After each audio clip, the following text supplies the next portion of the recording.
Human society is built on a big lie. I call this the lie of work.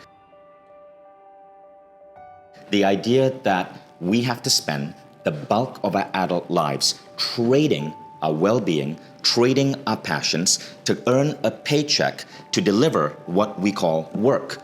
And it's why, if you look at study after study, close to 85% of human beings are disengaged at work. But work is 70% of our waking lives. Something has got to be broken. And so I, along with my team, we are looking at ways to rethink how work works. And the biggest aha is this: what if work is not about extracting from you, not about making you more tired or making you age faster or giving you gray hairs or filling you with stress or making you want to go home and take a nap? But what if work is actually healing? What if the very act of going to your workplace means that you start losing weight?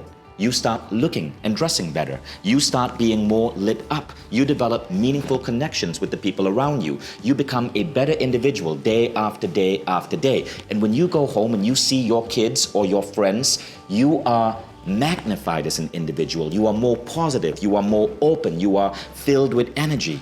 What if work fueled you and gave you rocket fuel rather than extract it for you? We call this ideas work as healing. And it's possible. And more companies are starting to bring this into their workforce. But I believe that there are 5 quick things if CEOs and supervisors and managers do, it will change the way your employees show up. It boosts every single dimension of what we call worker productivity. But it also ensures that your people are becoming their best selves. The first has to do with food and healthy eating in the office. You need to engineer environment where people eat healthy. So for example, in Mindvalley, we stopped bringing in donuts into the office. We got rid of Coca-Cola. And now we fill our office with healthy food. We do not put sugar near our coffee machine. People instantly get off it. As a result, the average man who joins Mindvalley loses 10 kilograms in their first year. By year 2, our team is typically men and women combined running Spartan races. We are taking people and turning them into athletes. And a big part of it is food. The second part is mindfulness. It's introducing meditation and spiritual practices and allowing this to happen in the office. We have a therapy room. We start the day with yoga or meditation occasionally. We might bring in an acupuncturist. All of these things help us heal and recover and deliver our best selves. The third is exercise. What if you can get your teammates and you running Spartan races? What if you can engineer the office, such as this space here, to allow mobility and exercise? We have everything from kettlebells lying around to pull-up bars. People show up here early in the morning to transform our office into a gym. All of these things create healthier humans. Now, the fourth is acknowledging sleep. So many companies make us show up at a ridiculous hour, 9 a.m. But we have kids, we have our personal growth practices. What if you could give people more time to actually get sleep? We know that sleep is one of the best things you can do for your body. It doesn't make you lazy, it makes you smart. If you take away 90 minutes of a person's sleep, that's a cognition drop of 30%. That's 30% less ideas, 30% less functioning. Yet, companies push their people to sometimes work late nights, then show up early in the next morning and pop sleeping pills to survive. What if all of us had permission to sleep 7 or 8 hours a day?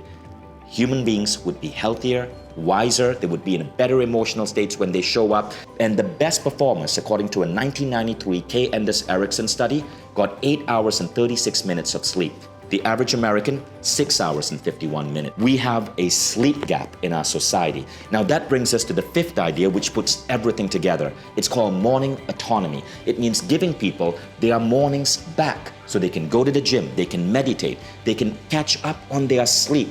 Daniel Pink said, if you want to motivate people, give them autonomy. But autonomy doesn't mean you give them 20% time in the office to dabble on whatever they want. You can give people morning autonomy, says Daniel Pink. Morning autonomy to actually own their mornings and dedicate their mornings to themselves. And this makes them show up better at work. At Mindvalley, we start our morning huddle at 11:30 a.m. That's relatively late, but it allows people to own their morning so they can use their mornings to be autonomous and become their best selves. So these 5 ideas help you transform work into a healing space. But this is only touching the surface. The next thing that you're going to see is work as a way to create superhumans. And if you want to know more, one of the first things you can do is to check out Mindvalley Mentoring for Business, which brings you some of the world's greatest mentors into a company so you can elevate the mindset, the heart set, the brain set, and the health set of all employees. And this is one of the greatest things we can do to start making work a place of healing for all.